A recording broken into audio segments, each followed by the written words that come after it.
વડોદરા શહેરના ward number 14માં આવેલા વાડી મોગલવાડા વિસ્તારના રહીશો છેલ્લા ઘણા સમયથી ડ્રેનેજની વિકટ સમસ્યાનો સામનો કરી રહ્યા છે. વિસ્તારમાં આવેલી ગુલમીર શાહ મસ્જિદ તથા બુરહાની ફ્લેટની આસપાસ સતત ડ્રેનેજના ગંદા પાણી ઉભરાતા હોવાથી સ્થાનિકોનું જીવવું દુષ્કર બની ગયું છે.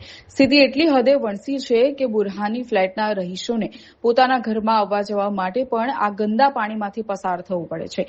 આ ઉપરાંત મસ્જિદમાં નમાઝ પડવા આવતા નમાઝીઓ અને શાળાએ જતા માસૂમ બાળકોને ભારે હાલાકી ભોગવવી પડે છે. ગંદકી અને અસહ્ય દુર્ગંધના કારણે સમગ્ર વિસ્તારમાં રોગચાળો ફાટી નીકળવાનો ભય સેવાઈ રહ્યો છે, જેથી સ્થાનિકોના સ્વાસ્થ્ય પર માઠી અસર પડી રહી છે. સ્થાનિક નાગરિકોના જણાવ્યા અનુસાર આ ગંભીર પ્રશ્ન અંગે વડોદરા મહાનગર સેવા સદનમાં અવારનવાર લેખિત અને મૌખિક રજૂઆતો કરવા છતાં તંત્ર દ્વારા આજ દિન સુધી કોઈ કાયમી નિકાલ કરવામાં નથી આવ્યો. પાલિકાની આ નિષ્ક્રિયતા સામે રહીશોમાં ભારે રોષ વ્યાપ્યો છે.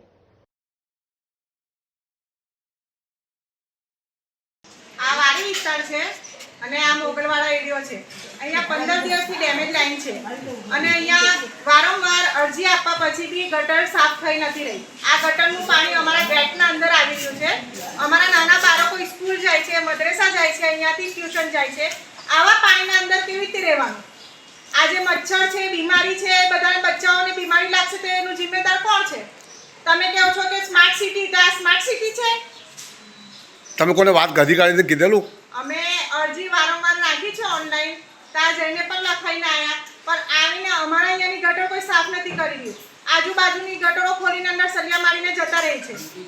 હવે બીજી મોટી ગટરો ખોલે છે ને અમારા અહીંયાની ગટરો સાફ નથી થઈ રહી. હવે આનું જિમ્મેદાર કોણ છે?